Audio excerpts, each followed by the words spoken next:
Le même rapport récemment rendu public par la Banque mondiale, la faiblesse des marchés de l'emploi dans les pays d'accueil des travailleurs migrants risque fort également de mener à une restriction de l'immigration.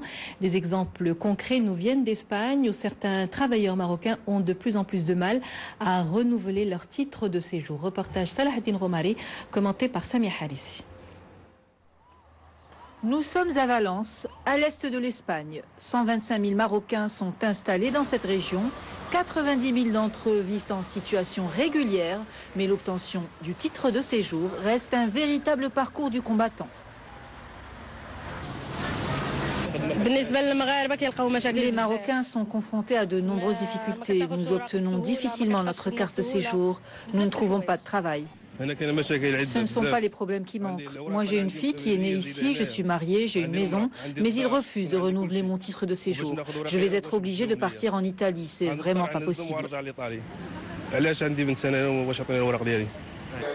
Même situation inextricable pour cette Marocaine résidente dans la région d'Elche. Son mari vient d'être expulsé au Maroc. Il aurait été victime d'une erreur administrative sur son identité.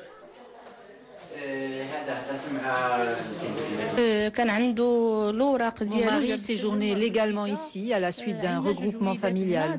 Nous avons 2 enfants qui sont nés ici. Il revenait de son travail quand la police l'a arrêté et expulsé en 24 heures. Ils ont prétendu qu'il avait commis des délits à Barcelone et Séville alors qu'il n'y avait jamais mis les pieds.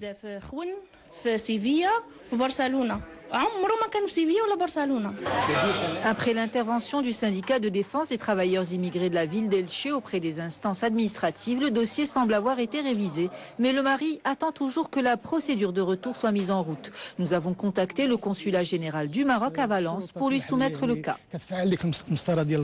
Les autorités locales agissent tellement rapidement pour l'expulsion que nous sommes souvent pris de court. Quelquefois, nous ne sommes même pas avisés. Quand nous sommes prévenus, nous intervenons bien sûr pour nous assurer que la procédure est conforme à la loi et que les droits des citoyens marocains sont respectés. L'immigration pourrait constituer une valeur ajoutée plutôt qu'un phénomène à prévenir. C'est une des recommandations prises par le Congrès de l'immigration et de l'éducation d'Alicante qui vient de clôturer ses travaux.